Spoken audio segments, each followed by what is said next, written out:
El perfume no era el suyo, ni el mío, ni el del ambientador de Lila, que ella insistía en usar. Era algo más punzante, con un toque de sándalo y jazmín que danzaba en la tela de su camisa de lino recién planchada, pero ya traicionera. Ana pasó la punta de sus dedos por el cuello de la prenda que Ricardo había arrojado con desdén al cesto de la ropa sucia, como cada mañana. Era un ritual mecánico en su matrimonio de 15 años, un engranaje más en la maquinaria perfectamente engrasada de su vida compartida en la calle de Serrano, en el corazón del opulento barrio de Salamanca. Pero aquella mañana, el perfume era una disonancia, una nota falsa en la sinfonía de su rutina. El sol de Madrid, aún suave en la primera hora, se filtraba por las altas ventanas de su dormitorio, iluminando motas de polvo suspendidas en el aire como pequeños secretos flotando a la vista. Ricardo ya estaba en la ducha, el murmullo del agua ahogando cualquier pensamiento que Ana pudiera intentar articular en voz alta. Pero su mente, un torbellino de presentimientos, ya había comenzado a tejer una red invisible. Los últimos meses habían estado plagados de pequeñas anomalías, desvíos imperceptibles en el patrón que ella conocía tan bien. Las llamadas en el estudio con la puerta cerrada, su teléfono siempre pegado a él, incluso en la mesa del desayuno, algo inusual para un hombre que antes lo dejaba desatendido en cualquier superficie. Los compromisos de última hora que lo mantenían fuera hasta el amanecer, justificados con la retórica de su creciente influencia política, siempre tan convincente, tan pulcra, pero las mentiras, pensó Ana, eran como el perfume ajeno, invisibles al principio, pero con el tiempo se impregnan, hasta volverse innegables. Aquella mañana, el café le supo amargo. Su hija, Sofía, una preadolescente de 12 años, descendió las escaleras con la parsimonia habitual de su edad, absorta en la pantalla de su móvil. La presencia de Sofía era una constante, una ancla. Era, en gran medida, la razón por la que el delicado edificio de su matrimonio seguía en... No era un matrimonio de amor apasionado hacía mucho tiempo, sino de conveniencia, de imagen pública, de una silenciosa sociedad que beneficiaba a ambos. Ricardo, el ascendente político, necesitaba la imagen de la esposa intelectual, la escritora de éxito, la madre abnegada, para proyectar estabilidad. Ana, por su parte, encontraba en la infraestructura de la vida de Ricardo la libertad para su propio trabajo, el reconocimiento social y una seguridad que de otro modo quizás no habría podido sostener con la misma holgura. Habían llegado a un acuerdo tácito, una paz fría que hasta ahora había sido suficiente. Papá tiene otra reunión importante esta noche, ¿verdad?, preguntó Sofía, sin levantar la vista. Su voz era el eco de una aceptación. Ricardo, secándose el cabello con una toalla, entró en la cocina, su presencia llenando el espacio con esa mezcla de autoridad y carisma que tanto atraía a la gente. Sí, cariño. El Consejo Municipal, ya sabes. Cosas aburridas de mayores, respondió Ricardo, su sonrisa impecable, sus ojos azules esquivando los de Ana por una fracción de segundo. Aquella fracción, antes insignificante, ahora era una grieta en la fachada, y Ana, con una punzada en el estómago, la percibió. El perfume no era solo un aroma, era un indicio. Esa noche, el silencio se apoderó de la casa de la calle de Serrano.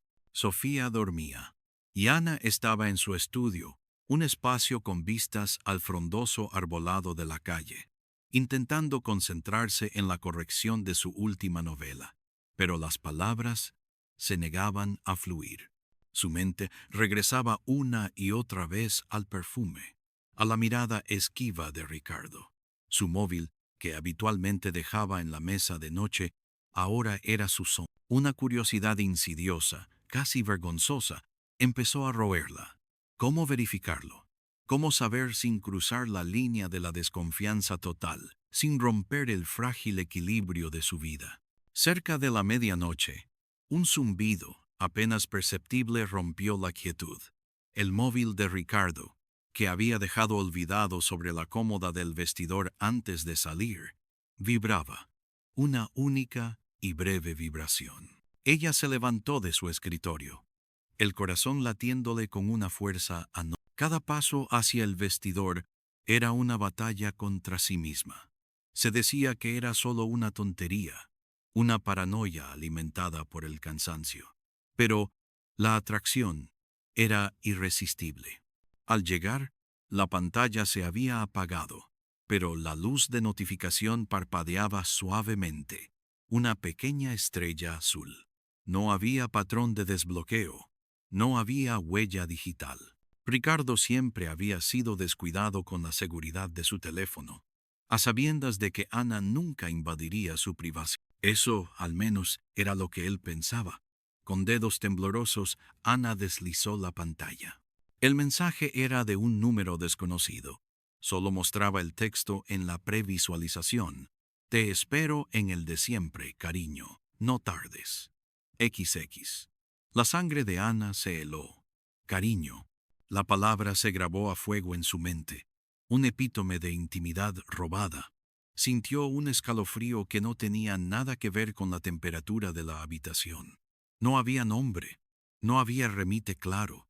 Pero la implicación era Respiró hondo, su corazón retumbando en sus oídos. Bloqueó el teléfono, dejándolo en el mismo lugar, intentando borrar cualquier rastro de su intrusión. Pero el daño ya estaba hecho. La semilla de la duda había germinado, y ahora era un árbol con raíces profundas. Los días siguientes fueron una tortura silenciosa. Ana observaba a Ricardo con una nueva lente. Cada gesto, cada palabra, era analizado, disecado. Su horario se volvía aún más errático. Las reuniones se extendían. A veces, regresaba con el cansancio propio de largas negociaciones. Otras, con un brillo inusual en los ojos, un aire de satisfacción que Ana no podía asociar con los tediosos asuntos del consejo. El perfume ajeno reaparecía de vez en cuando, sutil pero persistente, como el eco de una burla. Una tarde, mientras Ricardo hablaba por teléfono en el estudio con la puerta entornada, Ana pasó por el pasillo. Escuchó fragmentos de su conversación. Sí, claro, la campaña. Elena es invaluable. Elena. El nombre la atravesó como un rayo. Elena. ¿Era ese el nombre detrás del cariño? No podía ser una coincidencia. Ricardo siempre hablaba de sus colegas con formalidad. Invaluable era una palabra reservada para los colaboradores clave, pero el tono, la pausa después del nombre, la hizo dudar. Decidió actuar. Con la mente clara, aunque el corazón le doliera, Ana comenzó su propia investigación. Sabía que Ricardo utilizaba una aplicación para registrar sus citas importantes, una agenda compartida con su asistente, pero a la que ella tenía acceso como parte de su rol de esposa de político. Había sido su idea, de hecho, para coordinar sus agendas sociales. Con un pretexto trivial, abrió la aplicación en su propio ordenador. Vio las entradas de siempre, reuniones del consejo, cenas de gala, conferencias, pero también notó algo nuevo. Una serie de entradas recurrentes, marcadas como personal o almuerzo, de trabajo que aparecían en su calendario con una insistencia sospechosa. Siempre los martes y jueves a la misma hora, de 14 a 16. Y a menudo, una cita a última hora, un cóctel que se extendía indefinidamente. La dirección asociada a algunos de esos almuerzos era la de un discreto restaurante en el barrio de las Letras, Le Qualité, en la calle. Un lugar elegante, pero no el tipo de establecimiento donde Ricardo solía cerrar tratos políticos. Era más íntimo, conocido por su cocina de autor.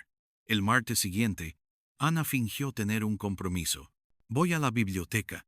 Necesito consultar unos tomos para mi novela, le dijo a Ricardo, que asintió distraídamente mientras revisaba sus papeles. Vestida discretamente, con gafas de sol y un pañuelo cubriendo parte de su rostro, tomó un taxi hasta la calle. El corazón le golpeaba en el pecho como un tambor de guerra. Desde el otro lado de la calle, se apostó en la entrada de una pequeña galería de arte, fingiendo admirar una escultura abstracta. Observó el restaurante. Las 2 en punto. Vio a Ricardo aparecer, pero no solo. A su lado, una mujer joven, de unos 30 años, con el cabello castaño recogido en una coleta alta, una sonrisa radiante y un porte seguro. Era Elena. No había duda. La vio reír, con una risa abierta y sincera, mientras Ricardo le sostenía la puerta del restaurante con una familiaridad que a Ana le resultaba dolorosa. Él le tocó la espalda brevemente al entrar, un gesto de intimidad que hablaba más fuerte que 1000 palabras. Ana sintió un nudo en la garganta. No era la confirmación lo que más dolía, sino la imagen vívida, la burla de ver a su marido compartiendo esa ligereza, esa alegría, con otra mujer. La alegría que hacía años no compartía. La rabia empezó a crecer en su interior, fría y calculadora. Ya no era solo el perfume, ni el mensaje críptico. Era una cara, un nombre, una risa. Esa misma semana, la tensión se incrementó. Ana se había vuelto una sombra, una observadora silenciosa. Cada noche, en la cama, sentía la distancia palpable entre ellos. Ricardo, ajeno a su creciente dolor, continuaba con sus excusas, sus gestos vacíos de afecto. El miércoles, encontró un recibo en su bolsillo de un aparcamiento subterráneo cerca de la avenida de Felipe II, justo al lado del Palacio de Deportes, ahora Wising Center. No era un lugar habitual para él ni para sus reuniones políticas. La fecha era de la noche anterior.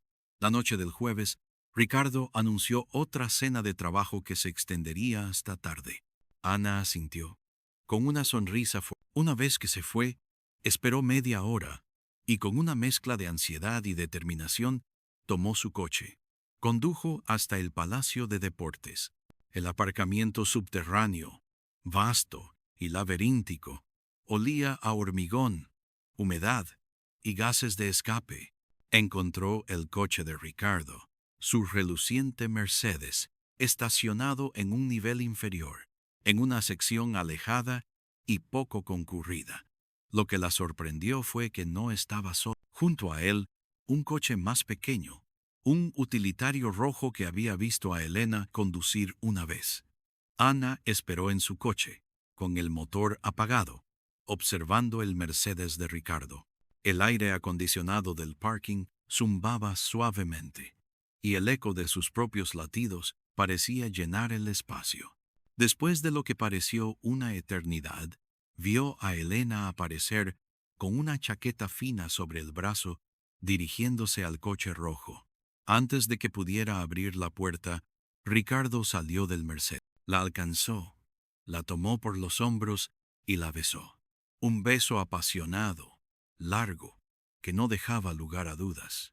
La luz amarillenta de las lámparas del parking proyectaba sombras alargadas sobre ellos, como si fueran figuras clandestinas en un cuadro de Hopper. Ana sintió una punzada de dolor tan aguda que tuvo que morderse el labio para no gritar.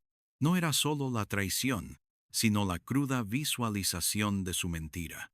La desfachatez. Vio a Elena susurrarle algo al oído, riendo de nuevo, antes de que ambos se metieran en sus respectivos coches. Ana esperó a que se fueran, temblando. Las lágrimas rodaban por sus mejillas, silenciosas, ardientes. No había marcha atrás. Tenía las pruebas, tenía la cara, el nombre, el lugar, el beso. Regresó a casa en un estado de entumecimiento. Entró en la cocina. La luz amarilla de la lámpara sobre la isla contrastaba con la oscuridad del resto de el reloj de pared, Un viejo péndulo que había heredado de su abuela, tic-tac, tic-tac, marcaba los segundos que se escurrían, cada uno llevándose un pedazo más de su antiguo mundo. Se sentó en un taburete, observando la oscuridad del jardín a través de la ventana. Su mente repasaba cada detalle, cada sospecha, cada fragmento de la verdad que había ensamblado. La imagen de Ricardo y Elena, besándose en el aparcamiento, se repetía en un bucle infernal. La mañana siguiente, Ricardo se despertó con una sensación de normalidad. Se duchó, se afeitó, se vistió para su día. Bajó a la cocina, donde Sofía ya desayunaba y Ana leía el periódico. El silencio era diferente, más denso. Ana no levantó la vista de las páginas. «Buenos días», dijo él, su voz resonando en el espacio más de lo habitual. «Buenos días», respondió Ana, su voz plana, desprovista de cualquier emoción. Sofía, con sus auriculares puestos, parecía ajena a la carga eléctrica que flotaba en el aire. Después de que Sofía se marchara al colegio, el silencio entre ellos se hizo insoportable. Ana dejó el periódico sobre la mesa. Sus manos se apoyaban en él, ligeramente temblorosas. Ricardo la miró, una ceja levantada, percibiendo por fin que algo no estaba bien. «¿Pasa algo, Ana?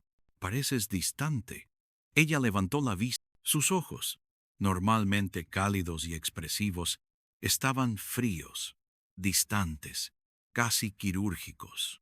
«Dime, Ricardo, ¿cómo se llama el perfume que usas últimamente?» «No, no es el tuyo. Es un sándalo con jazmín. Lo he sentido en tus camisas». La pregunta lo tomó por sorpresa. Su sonrisa vaciló. «¿Perfume? No sé de qué hablas». «Ana, quizás es algo de la oficina, del aire acondicionado. No intentes jugar, Ricardo. Ya no».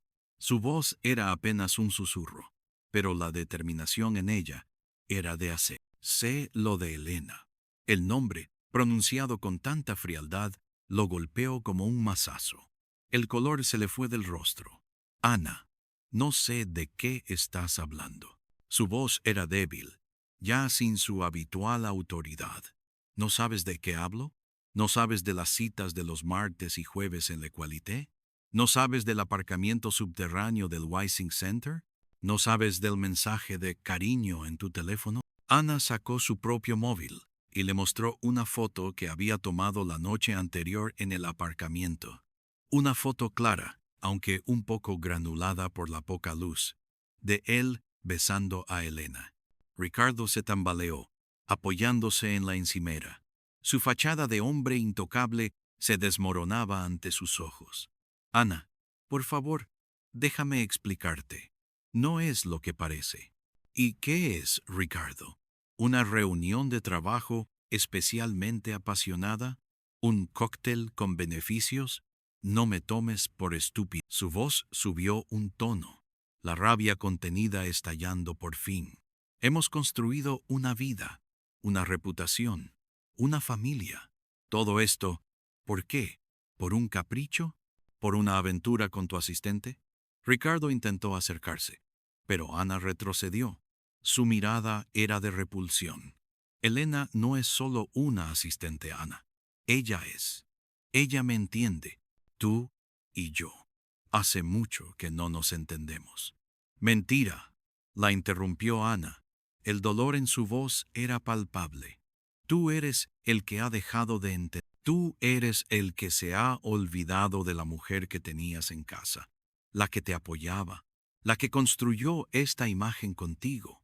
Nuestro matrimonio es un pacto, lo sé, un pacto que nos ha servido a ambos, pero incluso en un pacto hay límites, hay respeto, y tú lo has pisoteado». Él se sentó en una de las sillas altas de la cocina, la cabeza entre las manos. «Ha sido un error, Ana, te lo juro. Un error de juicio. La presión del trabajo, la campaña. Ella estaba ahí. Me ofrecía apoyo o algo más. ¿Qué hay de los intereses financieros? ¿De los favores políticos? ¿Ha usado Elena su posición para obtener algún beneficio a través de ti? ¿O tú la has usado a ella? La voz de Ana era cortante. Sus años como investigadora en su juventud resurgiendo con fuerza. El subtema del matrimonio por conveniencia y la fama se mezclaba ahora con la amenaza de un escándalo que podría destruir la carrera. He oído que Elena tiene un proyecto urbanístico en el distrito que tú supervisas. ¿Es eso parte del apoyo que ella te brinda? ¿O del apoyo que tú le das a ella? Ricardo levantó la cabeza, sus ojos llenos de pánico. No, Ana, por favor, eso no tiene nada que ver. Esas son habladurías. Ella es una colega, nada más. Lo otro fue un desliz, te lo juro. Un desliz que lleva meses ocurriendo, a juzgar por tu calendario. Un desliz que se desarrolla en restaurantes íntimos y aparcamientos subterráneos. Un desliz con mi hija en casa, durmiendo. ¿Cómo pudiste ser tan irresponsable, tan ciego? ¿Qué pasa con Sofía? ¿Qué le diremos a Sofía si esto sale a la luz? ¿Cómo crees que la afectará? ¿Nuestro divorcio? ¿El escándalo que esto podría generar para tu carrera? La mención de Sofía lo golpeó con más fuerza que cualquier otra cosa. Se levantó, sus ojos llenos de una desesperación genuina, no por él, sino por el futuro que se desmoronaba. Por Sofía, Ana, por favor, no podemos permitir que esto la afecte. Podemos arreglarlo, podemos. Podemos ir a terapia, podemos intentarlo de nuevo. Olvidemos esto. ¿Olvidarlo? Ana se rió, una risa amarga y hueca. No hay vuelta atrás, Ricardo. Has roto algo fundamental.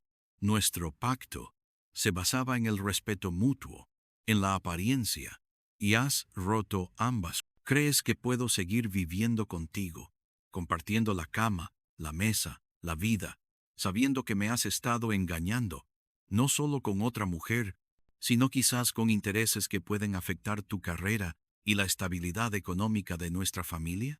La confrontación duró horas. Las paredes de su apartamento en la calle de Serrano parecían encogerse. El lujo que las rodeaba se sentía asfixiante. Ricardo intentó negociar, suplicar, prometer. Ana, sin embargo, se mantuvo firme, una roca inamovible en medio de la tormenta. Quiero una separación, dijo finalmente, su voz clara y decidida, a pesar del temblor interno. Una separación legal. Por el bien de Sofía, podemos mantener las apariencias un tiempo, pero esto se acabó. Tú buscarás otro sitio donde vivir. Nos turnaremos con Sofía. Y en cuanto a las implicaciones financieras y legales, quiero que un abogado revise todo, cada contrato, cada inversión. No voy a permitir que tu irresponsabilidad nos arrastre a la ruina, ni a mí, ni a nuestra hija. Ricardo estaba destrozado. La imagen pública que tanto había cultivado estaba en juego. El matrimonio, la familia perfecta, eran pilares de su campaña política. El escándalo podía ser devastador. Ana, por favor, no seas tan drástica. Esto arruinará mi carrera. Arruinará todo lo que hemos construido juntos. Lo has arruinado tú, Ricardo, no yo. Sus ojos se encontraron, y por primera vez en años, Ana vio el miedo en los suyos. Miedo no por ella, sino por su propia caída. El acuerdo fue arduo. A la mañana siguiente, Ana concertó una cita con su abogado de confianza, el reputado despacho de abogados Sanz, asociados, en el Paseo de la Castellana. Las conversaciones fueron largas y Ricardo, a través de su propio equipo legal, intentó minimizar los daños, pero Ana tenía la ventaja: pruebas irrefutables y el conocimiento de las implicaciones políticas y financieras que su aventura podría tener. El proyecto urbanístico de Elena, aunque él lo negara, estaba bajo escrutinio, y la relación extramatrimonial podría interpretarse como un conflicto de intereses. Decidieron una separación temporal por motivos profesionales, un eufemismo que protegería la imagen de Ricardo, al menos al principio. Él se mudaría a un apartamento que tenía en alquiler en el distrito de Chambéry, un lugar más discreto. El acuerdo preveía visitas regulares con Sofía, un apoyo financiero sustancial para Ana y la niña, y una cláusula de confidencialidad muy estricta sobre las causas reales de la separación. Ana había exigido que el piso de la calle de Serrano quedara a su nombre y al de Sofía, y que Ricardo se encargara de todos los gastos de manutención de la niña y la hipoteca. La noticia de la separación fue anunciada con un comunicado de prensa cuidadosamente redactado. La prensa, acostumbrada a los giros en la vida de los personajes públicos, lo recibió con una mezcla de especulación y comprensión. Se habló de agendas incompatibles, de la presión de la vida. Sofía, aunque triste, pareció aceptar la explicación de sus padres, a quienes vio esforzándose por mantener la normalidad a su alrededor. Pero Ana sabía que, tarde o temprano, la verdad, o al menos parte de ella, saldría a la luz. Las semanas siguientes a la marcha de Ricardo fueron extrañas. La casa de la calle de Serrano, antes llena de su presencia imponente y sus innumerables reuniones, se sentía vacía, pero también, para Ana, extrañamente liberadora. El perfume extraño ya no existía. El silencio no era de tensión, sino de reflexión. Comenzó a reorganizar su vida, a concentrarse en su escritura con una nueva intensidad, canalizando su dolor y su rabia en las páginas. Un día, mientras Sofía estaba en el colegio, Ana decidió afrontar un último vestigio de la mentira. Había concertado una cita para almorzar con una antigua amiga, Marta, en la azotea del Círculo de Bellas Artes, en la calle de Alcalá, 42. El día era claro y soleado, y desde allí la Gran Vía se extendía ante ellas como una alfombra de asfalto y edificios históricos. Era un lugar donde solía venir con Ricardo en los primeros años de su matrimonio, un lugar de promesas. Ahora era un lugar de cierre.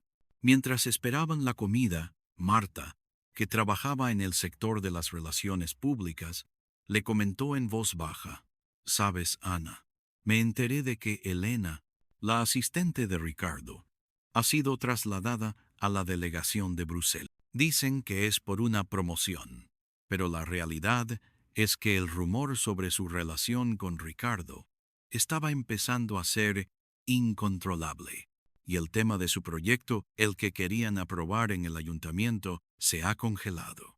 Ana sintió una punzada de satisfacción fría.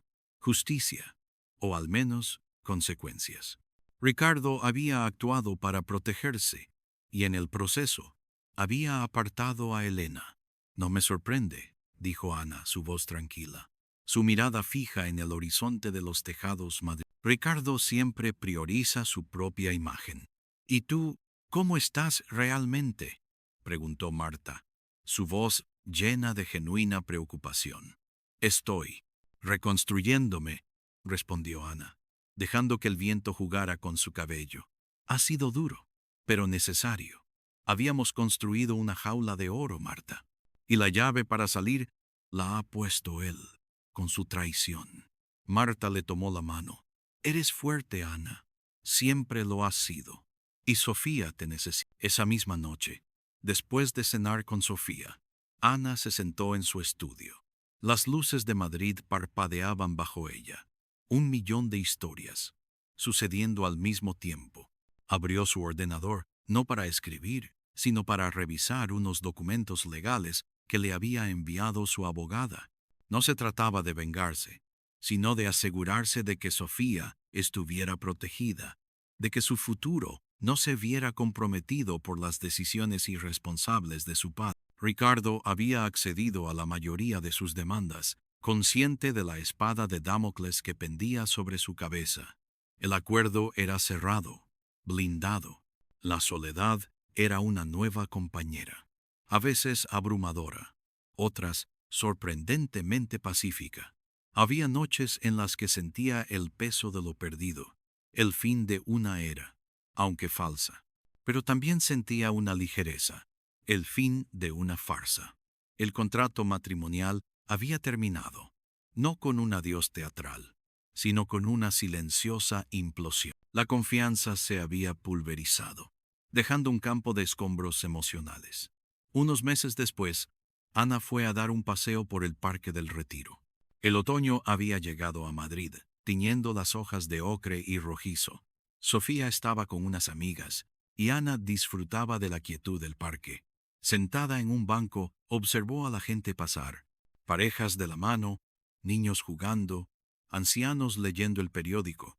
Se sentía parte de la vida, pero a la vez apartada. Se había convertido en una mujer que miraba, que observaba, sin la necesidad de formar parte de la imagen perfecta que antes había mantenido. Su abogada le había llamado esa mañana con la noticia de que los trámites del divorcio se acelerarían. Ricardo, acorralado por los rumores y la necesidad de mantener su imagen pública, había acordado firmar los papeles en los términos pactados. No habría una exposición pública de los motivos reales, al menos por el momento. La imagen de separación amistosa sería la que se mantendría. Mientras paseaba por el estanque, el sol de la tarde se reflejaba en el agua, creando destellos cegadores. Ana pensó en Elena, en la mujer que había sido el catalizador de todo esto. ¿Era feliz? ¿Había obtenido lo que quería? ¿O, como ella, había sido solo una pieza en el tablero de ajedrez de Ricardo? La respuesta no importaba realmente. Su propia verdad era lo que contaba. El día de la firma del divorcio, se encontraron en el despacho de abogados en el Paseo de la Castellana. La atmósfera era tensa, formal. Ricardo estaba visiblemente demacrado. Su aura de confianza había desaparecido. Intercambiaron miradas breves y vacías. No hubo reproches, ni lágrimas, solo el frío trazo de las plumas sobre el papel. La decisión estaba tomada. El contrato de su matrimonio se rescindía oficialmente, y con él, la pretensión de una vida que nunca fue del todo suya. Ana salió del despacho con una sensación extraña. No era euforia, ni tristeza profunda. Era una quietud, la quietud que sigue a una tormenta. Sabía que el camino hacia la recuperación sería largo, que las heridas tardarían en sanar, pero también sabía que había recuperado su autonomía. Había elegido su propio camino, no el que le habían impuesto o el que había aceptado por comodidad. Meses después, Ana estaba de vuelta en su estudio, en la calle de Serrano. Había terminado su novela. Era una historia sobre una mujer que se redescubre a sí misma después de una traición, una historia de resiliencia y liberación. El libro se publicaría en unos meses, y las primeras críticas eran prometedoras. Una tarde, mientras revisaba las últimas pruebas, su móvil vibró. Era Ricardo. Había pasado tiempo desde la última vez que hablaron fuera de los asuntos de Sofía. Ana, su voz sonaba cansada. Necesito pedirte Mi campaña está en un momento crítico, y necesito que asistas a un evento conmigo. Solo para las fotos, para que la prensa vea que seguimos siendo una familia unida por Sofía. Ana se quedó en silencio, mirando el teclado de su ordenador. Las palabras que Ricardo había pronunciado resonaron en el aire, ecos de su antigua vida, de las mentiras que habían sostenido.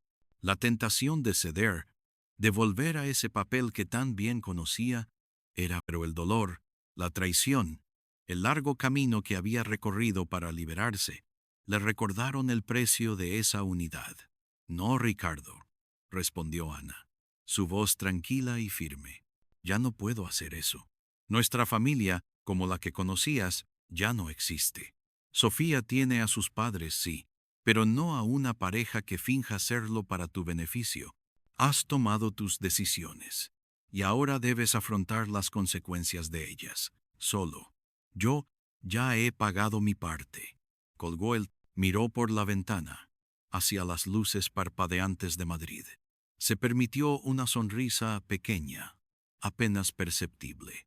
La sonrisa de una mujer que por fin había elegido su verdad, incluso si era una verdad solitaria.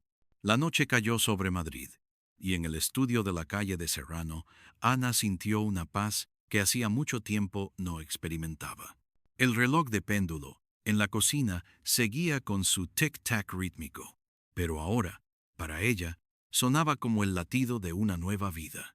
No había vuelta, solo un camino hacia adelante, iluminado por su propia luz, forjado con su propia fuerza.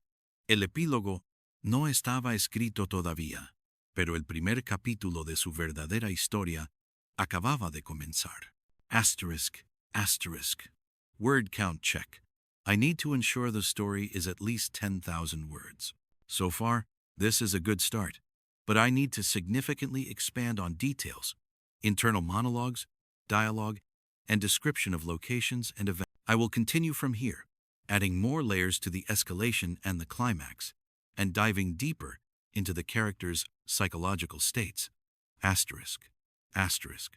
El eco de la llamada de Ricardo resonó en el estudio. Ana cerró los ojos. El peso de su historia se posaba sobre sus hombros. La negación, la ira, la negociación, las etapas del duelo por un matrimonio falso. Se había enfrentado a todas. Ricardo intentaba, una y otra vez, tirar de los hilos de su vieja marioneta, de la Ana que sacrificaba su autenticidad por la conveniencia y la imagen. Pero esa Ana ya no existía. Había muerto la noche en que el perfume a sándalo y jazmín se le grabó en el alma, y había resucitado en el gélido abrazo de la soledad y la determinación.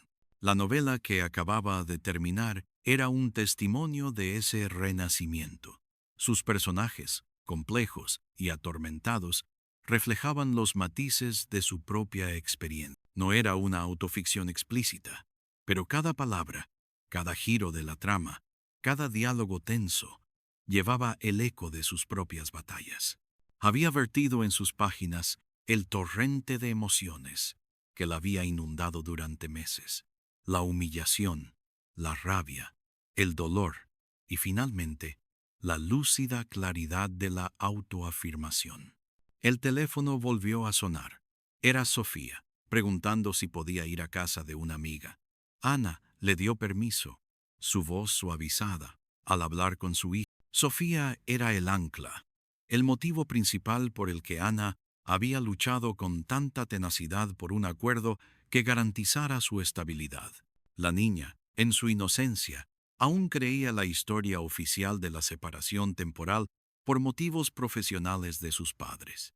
Pero Ana sabía que, con el tiempo, la verdad tendría sus propias formas de revelarse, y quería que Sofía estuviera preparada, que fuera lo suficientemente fuerte como para soportar. La semana siguiente, Ana tuvo una reunión con su editora, Carmen, en la sede de la editorial, en una tranquila calle cercana a la Plaza Mayor.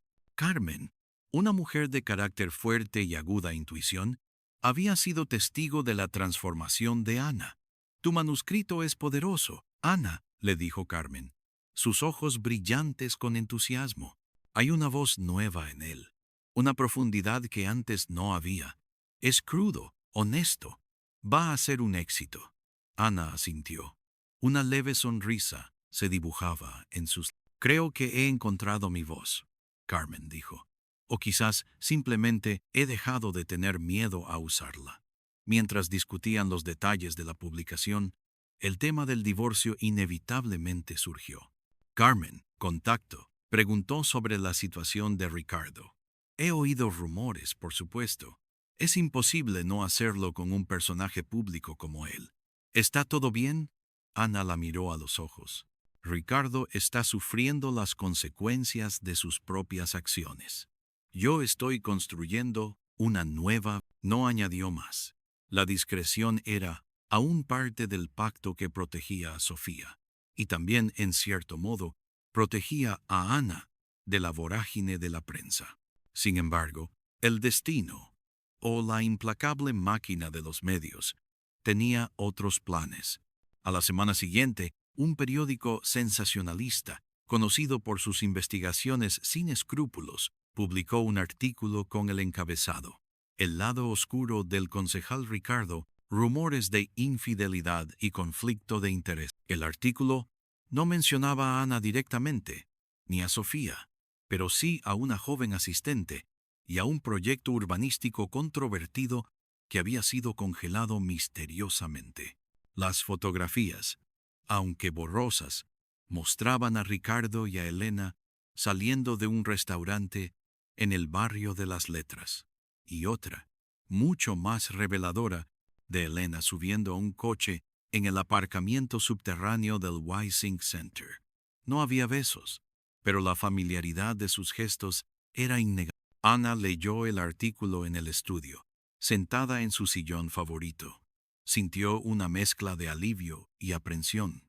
Alivio porque la verdad, o al menos un fragmento de ella, comenzaba a salir a la luz, confirmando que sus sospechas no eran solo paranoia.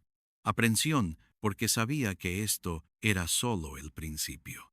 La privacidad de Sofía, que tanto se había esforzado por proteger, estaba ahora más expuesta que nunca. Ricardo llamó, su voz llena de pánico. Ana, ¿has visto el periódico?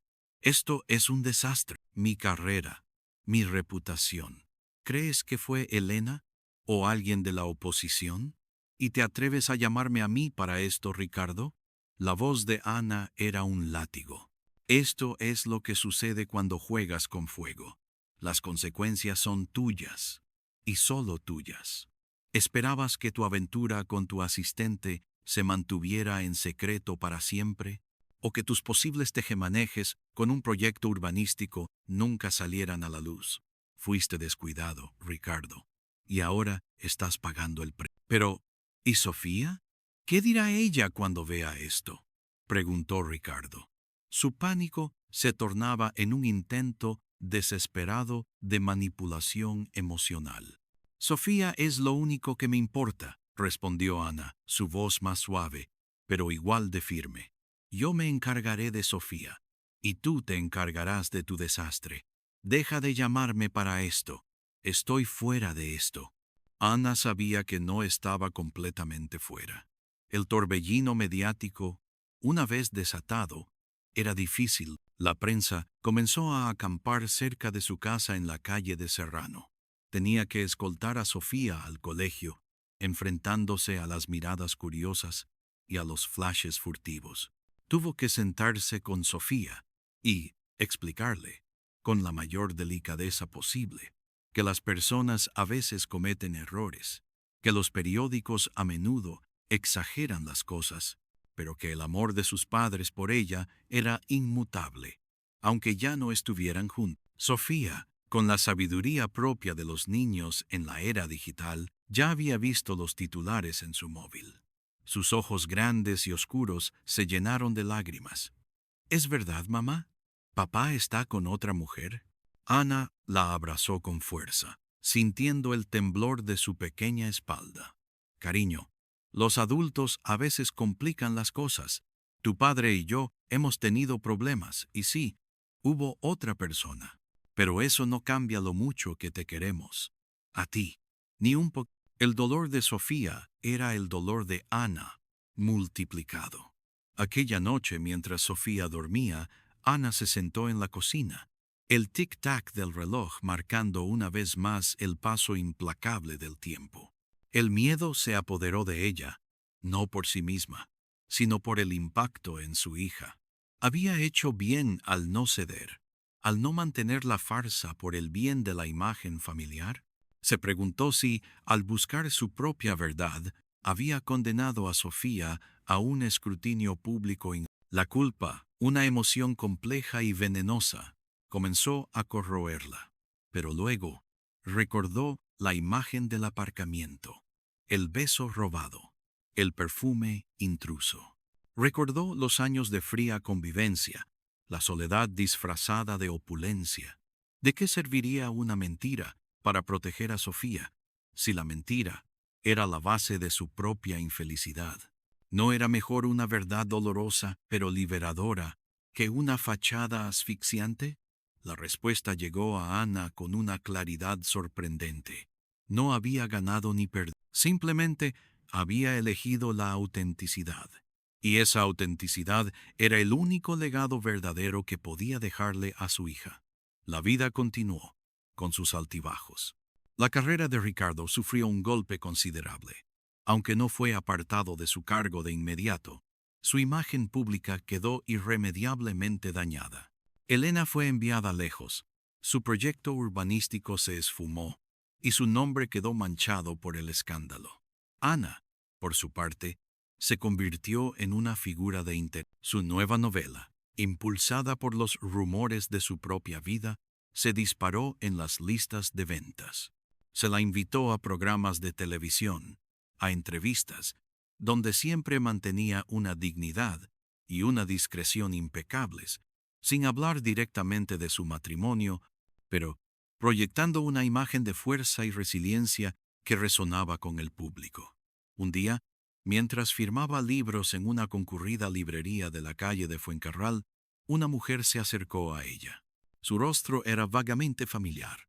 Era Ellen. Estaba más delgada, con una expresión cansada en sus ojos que antes brillaban con ambición. «Señora Montes», dijo Elena, su voz apenas un susurro. «Soy Elena. Solo quería disculparme». Ana la miró, sin emoción aparente. El resentimiento aún ardía en algún rincón de su corazón, pero ya no con la misma intensidad destructiva. Elena parecía un fantasma de su pasado, una figura patética, más que una rival. «¿Disculparse por qué, Elena?», preguntó Ana, su voz «por el dolor que le causé, por meterme en su matrimonio. Ricardo, él prometió cosas. Me hizo creer, pero al final solo se preocupó por sí mismo». Una amargura profunda se filtraba en la voz de Elena. «Me usó. Y yo ingenuamente me dejé usar. Lo siento de verdad». Ana la observó detenidamente. No vio arrepentimiento por el acto en sí, sino por las consecuencias. Pero era algo. «Las disculpas no cambian el pasado, Elena», dijo Ana, «pero las consecuencias sí. Espero que haya aprendido su lección». Elena asintió. Las lágrimas brotaban de sus ojos. «Lo he hecho. Lo he perdido todo. Mi carrera, mi reputación. Ricardo desapareció en cuanto las cosas se complicaron, y el proyecto se ha ido al traste». Ana sintió un escalofrío. La crueldad de Ricardo, su capacidad para desechar a las personas una vez que dejaban de ser útiles, era una verdad que Ana conocía de primera mano. Pero verla en Elena, en la piel de su rival, le dio una perspectiva diferente. Elena también había sido una víctima, en cierto modo, de la misma manipulación y autoengaño. «Váyase, Elena», dijo Ana, su voz con un deje de cansancio. «No hay nada más que decir. Solo espero que usted también encuentre su propio camino». Elena asintió una vez más, dándose la vuelta y desapareciendo entre la multitud. Ana se quedó allí, sosteniendo la pluma, un torbellino de emociones cruzando. El encuentro con Elena fue un cierre inesperado, la confirmación de que Ricardo, en su egoísmo, había dejado un rastro de destrucción a su paso. Los meses pasaron. La vida de Ana se estabilizó. Sofía se adaptó a la nueva dinámica familiar, visitando a su padre en su pequeño apartamento de Chamberí y regresando siempre al refugio seguro de su hogar con Ana en la calle de Serrano.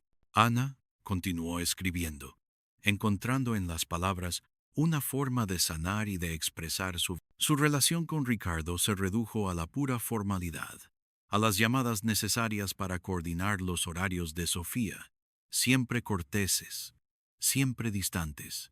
Un día, mientras paseaba por el retiro con Sofía, su hija le preguntó: «Mamá, ¿por qué papá y tú no volvéis a estar juntos? A veces le veo triste, y tú también estás sola». Ana se arrodilló, tomando el rostro de Sofía entre sus manos. «Cariño, tu padre y yo estamos en caminos diferentes. A veces, las personas crecen en direcciones distintas. Estar sola no significa estar triste. Significa tener la libertad de ser yo misma, de encontrar mi propia felicidad. Tu padre y yo siempre seremos tus padres y siempre te querremos. pero como pareja ya no funcionábamos. Y la vida es demasiado corta para vivir una mentira. Sofía la miró con sus ojos grandes e inteligentes, y asintió. Lo entiendo, mamá. Quiero que seas... Las palabras de Sofía fueron el bálsamo final para el alma de Ana. Había temido que su decisión de romper el contrato tuviera un impacto negativo irreversible en su hija. Pero Sofía, con su comprensión y su amor incondicional, le había demostrado que la verdad, por dolorosa que fuera, era siempre el mejor camino. La vida de Ricardo, por otro lado, se había deteriorado. Su carrera política estaba en la cuerda floja, su reputación empañada. Los proyectos que había impulsado se estancaron, y la gente comenzó a cuestionar su integridad. Se le veía más delgado, con una expresión sombría. Las consecuencias de sus elecciones lo habían alcanzado. Una tarde, mientras Ana cenaba con Sofía, en un pequeño restaurante cerca de la Plaza Mayor, vieron a Ricardo pasar por la calle. Iba solo, cabizbajo, su antiguo carisma completamente desvanecido.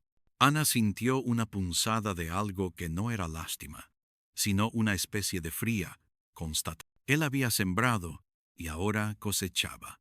La rueda de la fortuna había girado. Sofía lo saludó con la mano, y Ricardo, sorprendido, levantó la vista y les devolvió un saludo débil antes de seguir su camino. ¿Estás solo, mamá?, preguntó Sofía. A veces las personas tienen que estar solas para aprender, respondió Ana, su mirada fija en la calle por donde Ricardo había desaparecido. El tiempo siguió su curso, implacable y sanador. Ana publicó otra novela, y su nombre como escritora consolidó su posición. Se la veía más serena, más auténtica. La casa de la calle de Serrano seguía siendo su hogar, pero ahora era un hogar que ella había reclamado por completo, un espacio donde sus propias reglas, su propia verdad, reinaban. El matrimonio de conveniencia, la fama, los secretos, la traición, el tormento, la culpa, el impacto en Sofía, todos los hilos de la historia se habían entrelazado y desenredado. El final no fue un final feliz de cuento de hadas, ni una tragedia absoluta. Fue el fin de una mentira y el comienzo de una verdad, la difícil, compleja y a veces solitaria verdad de la vida real. Ana había perdido un esposo, pero había ganado su identidad. Ricardo había perdido su prestigio, su amante y su familia idealizada. Elena había perdido su ambición y su reputación. Y Sofía había ganado a una madre auténtica y fuerte, capaz de guiarla a través de las complejidades del mundo. Una noche, Ana estaba sentada en su terraza en la calle de Serrano. Las luces de Madrid parpadeaban bajo el cielo estrellado, una sinfonía de vida. El aire era fresco y el leve aroma de las flores de su balcón se mezclaba con el de la ciudad. No había perfume extraño, no había zumbidos de móviles secretos, solo el sonido de la ciudad y el suave susurro del... Pensó en el largo camino que había recorrido, desde la primera sospecha hasta esta noche de paz relativa. La traición había sido un catalizador, un detonante que la había forzado a enfrentar no solo la verdad sobre Ricardo, sino la verdad sobre sí misma. Había aprendido que la felicidad no se encontraba en la apariencia, en la seguridad material o en la aceptación social, sino en la integridad, en la capacidad de ser fiel a uno mismo, incluso cuando el precio era alto. El futuro era incierto, como siempre, pero ya no le temía. Había sobrevivido, había luchado y había ganado su libertad. Y esa libertad, pensó, valía más que cualquier matrimonio de conveniencia, cualquier fama, cualquier secreto. Había encontrado su propio final, y era, a su manera, un final feliz, un final de verdad. La historia de Ana era la historia de muchas mujeres, una historia de resiliencia en un mundo de y en esa tranquila noche madrileña, mirando las estrellas, Ana sabía que, aunque el camino había sido doloroso, cada paso, cada lágrima, cada decisión difícil, la había llevado exactamente a donde debía estar, de pie, sola, pero completa. La vida de Ana se desplegó entonces como un lienzo recién restaurado, vibrante y lleno de matices que antes habían permanecido ocultos bajo capas de polvo y desilusión. De pie, sola, pero completa, Ana no sentía el peso de la soledad como una carga, sino como el espacio expansivo de su propia autonomía. La calle de Serrano, con sus elegantes edificios y el murmullo constante de la ciudad, ya no era el escenario de una farsa, sino el telón de fondo de su auténtica existencia. Cada mañana, al despertar con los primeros rayos de sol que se filtraban por las ventanas de su salón, Ana se permitía un momento de quietud, saboreando el café, mientras el silencio de la casa la envolvía, un silencio que ya no era vacío, sino promesa. Su rutina se había anclado en rituales pequeños y significativos. Después de dejar a Sofía en el colegio, regresaba a casa con la mente despejada. Las horas de escritura se habían convertido en un acto de meditación, un fluir ininterrumpido de ideas y emociones que encontraba su cauce en las páginas. Su despacho, antes un lugar de reclusión y escape, era ahora un santuario de creación. Las estanterías rebosaban de libros, el aroma del papel y la tinta flotaba en el aire, y la pantalla de su ordenador era una ventana a mundos que ella misma construía, ladrillo a ladrillo, palabra. Su nueva novela avanzaba a buen ritmo, más libre, más arriesgada, imbuida de la honestidad que había conquistado. Ya no escribía para escapar, sino para afirmar. Por las tardes, el retiro se convirtió en su refugio predilecto. Paseaba bajo los árboles centenarios, observando a la gente, la vida en sus múltiples formas, y a veces, solo a veces, se permitía una punzada de melancolía al recordar los paseos forzados con Ricardo, las sonrisas vacías, las conversaciones banales. Pero esa melancolía era fugaz, una sombra que el sol de su presente disipaba rápidamente. La libertad de caminar a su propio ritmo, de detenerse a mirar una flor o de sentarse en un banco a contemplar el lago, era un lujo que valoraba infinitamente más que cualquier joya o reconocimiento social. Su relación con Sofía florecía en esa nueva autenticidad. La niña, sensible y observadora, parecía percibir la ligereza que irradiaba su madre.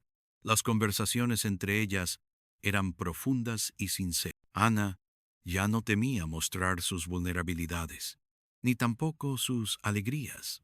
Compartían lecturas, discutían ideas, y Sofía, con la sabiduría intuitiva de los niños, se convertía en una confidente inesperada, un espejo en el que Ana veía reflejada su mejor versión.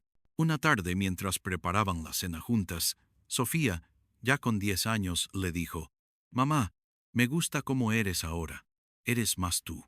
Y esas palabras, sencillas y directas, le confirmaron a Ana que había tomado el camino correcto. El mundo literario, por su parte, se abría a Ana con un entusiasmo renovado. Su segunda novela, post-separación, El jardín de las sombras, fue un éxito de crítica y público aún mayor que la anterior. Su voz se había vuelto más potente, su estilo más depurado, y la honestidad brutal de sus personajes resonaba en un público sediento de verdades.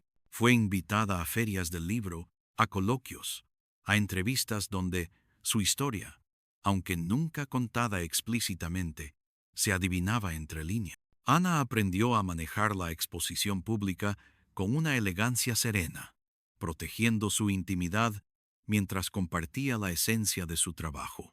Ya no era la esposa del político, sino la escritora Ana García, y ese título, ganado con tanto esfuerzo y dolor, sabía a gloria. Una de esas invitaciones la llevó a un congreso de literatura contemporánea en Barcelona. Ana aceptó, viendo en ello una oportunidad de salir de su burbuja madrileña y conectar con otros creadores. Fue durante una de las ponencias, en la que se debatía sobre la autoficción y los límites entre la vida y la obra, cuando sus ojos se encontraron con los de un hombre sentado unas filas más adelante. Era alto, de cabello canoso desordenado y una mirada intensa y curiosa. No era la belleza clásica y pulcra de Ricardo, sino algo más profundo, una presencia que irradiaba intelecto y una calma inusual. Al finalizar la sesión, mientras la sala se vaciaba, el hombre se acercó a él. «Disculpe, ¿es usted Ana García, la escritora?», preguntó con una voz grave y melodiosa, con un acento catalán suave.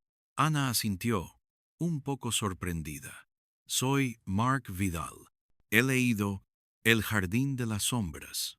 Me ha conmovido profundamente. Su capacidad para explorar la vulnerabilidad humana es extraordinaria». Ana sonrió, agradecida. Rara vez alguien la abordaba con tanta sinceridad sobre su obra. Solían ser preguntas superficiales o comentarios sobre su coraje. «Gracias. Sus palabras significan mucho». Entablaron una conversación que se prolongó durante el coffee break. Mark resultó ser un catedrático de literatura comparada en la Universidad de Barcelona, especializado en narrativa femenina contemporánea. Hablaban de libros, de filosofía, de la vida y de la escritura. No había rastro de coqueteo o de intenciones ocultas, solo una conexión intelectual que Ana no había experimentado. Intercambiaron tarjetas y se despidieron con la promesa de quizás encontrarse en Madrid o Barcelona. Ana regresó a la capital con una sensación extraña, no de expectación romántica, sino de haber descubierto una nueva posibilidad de conexión humana, una que no se basaba en las apariencias ni en las expectativas sociales, sino en la pura afinidad intelectual. La conversación con Mark había encendido una chispa, un recordatorio de que el mundo seguía ofreciendo maravillas. Las semanas que siguieron, Ana se sumergió en su escritura con renovado vigor. La figura de Mark Vidal no ocupaba un lugar central en sus pensamientos, pero su existencia, la idea de un hombre que la comprendía a través de su obra, era un soplo de aire fresco. Se escribieron algunos correos electrónicos, al principio profesionales, luego más personales, donde compartían reflexiones sobre sus respectivas vidas, sus proyectos, sus visiones del mundo. La correspondencia se convirtió en un pequeño rito, una ventana a un intelecto afín. Un día, Mark le sugirió tomar un café la próxima vez que él estuviera en Madrid por motivos de trabajo. Ana aceptó sin dudar. El encuentro tuvo lugar en una pequeña cafetería cerca de la Biblioteca Nacional, un lugar discreto y acogedor. La conversación fluyó con la misma facilidad que en Barcelona, o incluso más. Hablaron de la vida, de los desafíos de la paternidad. Mark tenía un hijo adulto, de la búsqueda de significado en un mundo ruidoso. No hubo momentos incómodos ni silencios forzados. Ana se sintió completamente ella misma, sin necesidad de filtros ni de máscaras. Mark la miraba con una atención genuina. Sus ojos, detrás de unas gafas de montura fina, transmitían una profunda curiosidad y respeto. Al despedirse, un gesto sutil. Mark le tomó la mano por un instante más de lo necesario, y Ana sintió una calidez que no había experimentado en mucho tiempo. No era la pasión arrolladora, sino una ternura contenida, una promesa de algo suave y verdadero.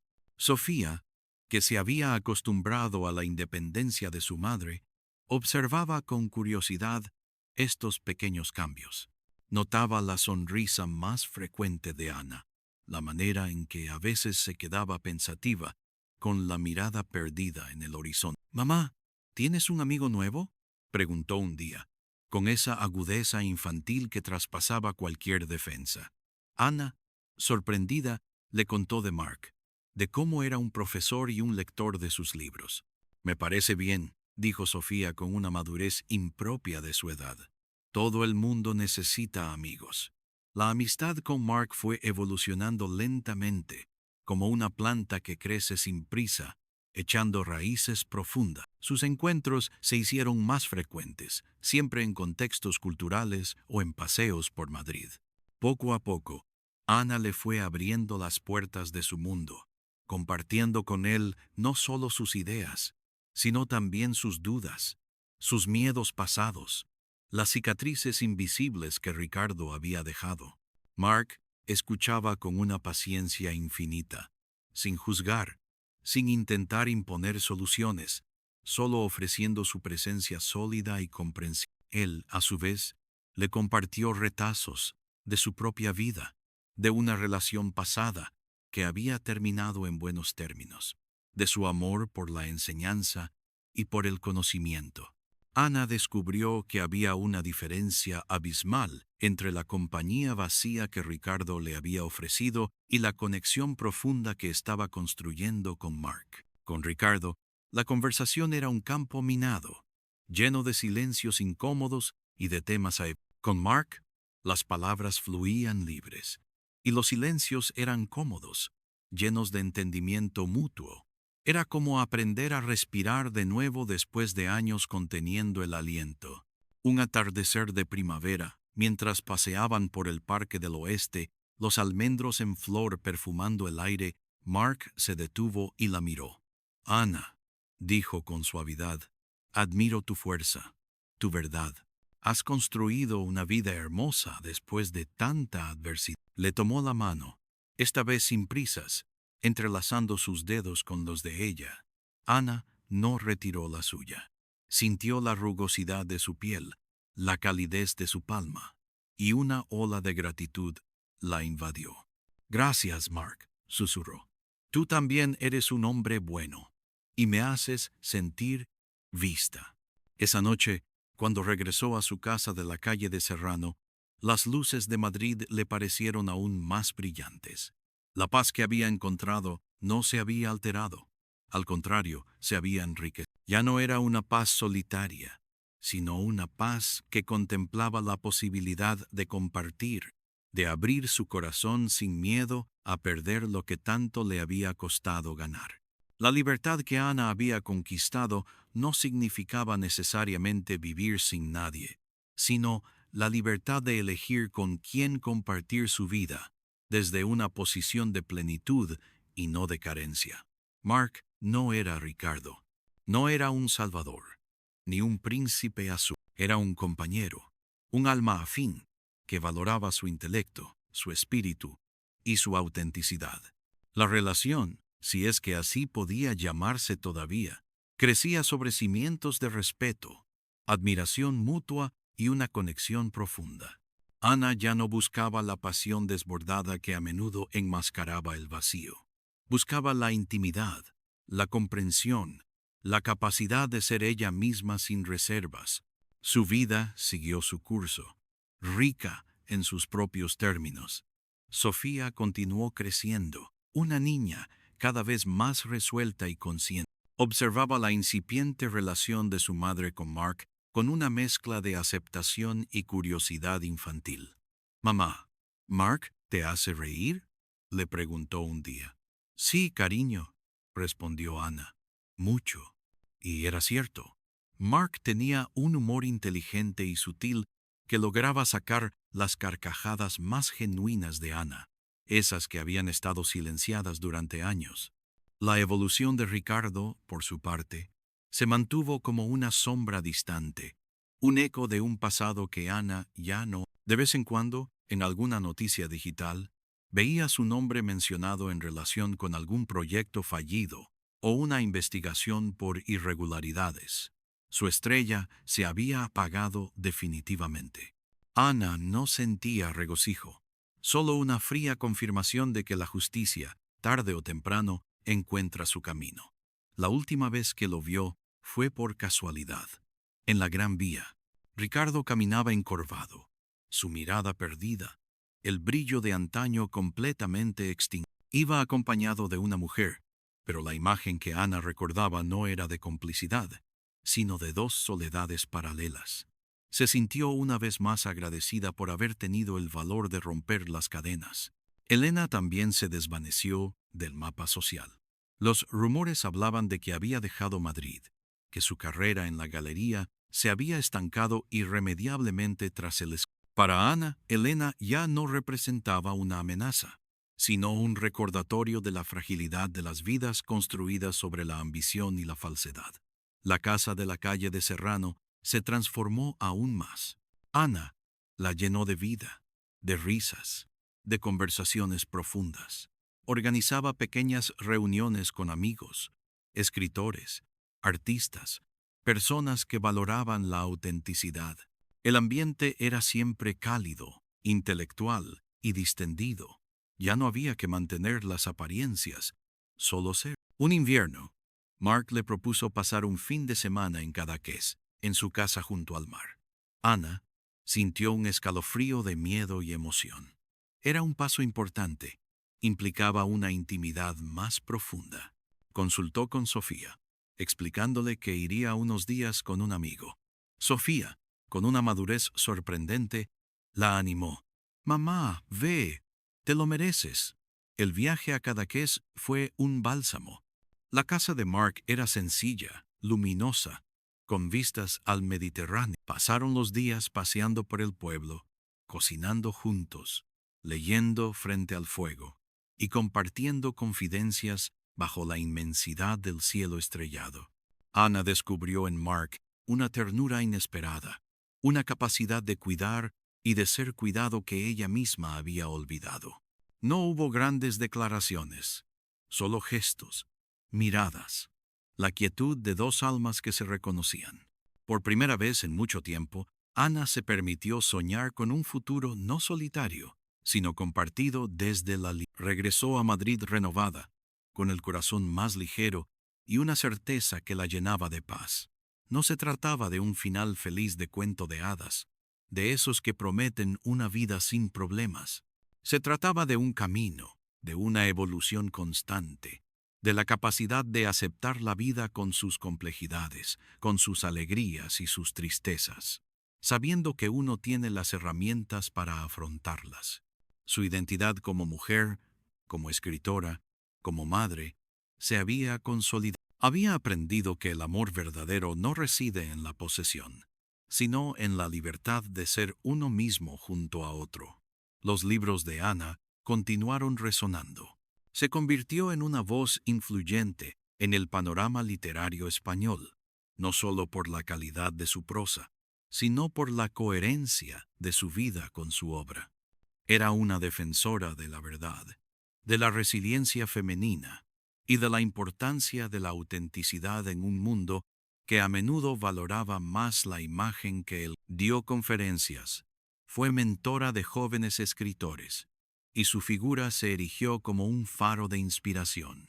Una tarde, años después, sentada de nuevo en su terraza de la calle de Serrano, Sofía, ya una joven brillante estudiando en la universidad, la acompañaba. Las luces de Madrid parpadeaban bajo un cielo aún más familiar. Ana, ahora con algunas canas plateadas en su cabello, pero con la misma mirada intensa y clara, observóla. «¿Estás feliz, mamá?», preguntó Sofía, apoyando la cabeza en su hombro. Ana sonrió, tomando la mano de su hija. «Sí, cariño, estoy feliz». No es la felicidad ingenua de los cuentos, sino una felicidad más profunda, más real, una felicidad que he construido con esfuerzo, con verdad, y que celebro cada día. Mark, que había salido un momento a buscar algo en el salón, regresó con 2 tazas de té. Se sentó junto a Ana, posando una mano cálida en su espalda. Sofía los miró. Su sonrisa era amplia y genuina. La escena era la imagen de una vida plena, de una familia reconstruida sobre cimientos de honestidad y afecto. Ya no había sombras, solo la suave luz de la tarde que se fundía con las primeras estrellas. Ana había comprendido que la vida no ofrece finales, sino continuaciones. Y la suya, después de tanto dolor, se había transformado en una melodía serena y poderosa. Había encontrado su propia canción, y ahora, en compañía de aquellos a quienes amaba, seguía escribiendo cada nueva estrofa, con la certeza de que la verdad, a pesar de sus giros y desvíos, siempre era el camino hacia la plenitud. Su historia, la historia de Ana, era un testamento a la fuerza inquebrantable del espíritu humano para reclamar su esencia, incluso cuando el mundo conspiraba para que la perdiera. Y en esa tranquila noche madrileña, con las voces de sus seres queridos como la más dulce de las sinfonías, Ana supo que estaba exactamente donde debía estar, no solo de pie, sola y completa, sino rodeada de un amor que la había encontrado en su propio camino, el amor que no le quitaba libertad, sino que la multiplicaba. Había sido un viaje largo y arduo, desde la oscuridad de la traición hasta la luz de la autorrevelación. Pero cada paso, cada lágrima derramada, cada decisión valiente había forjado a la mujer que ahora contemplaba la inmensidad de la noche, una mujer que finalmente se había convertido en la autora de su propia, innegociable, verdad. Y esa verdad, pensó Ana, era la herencia más valiosa que podía dejar.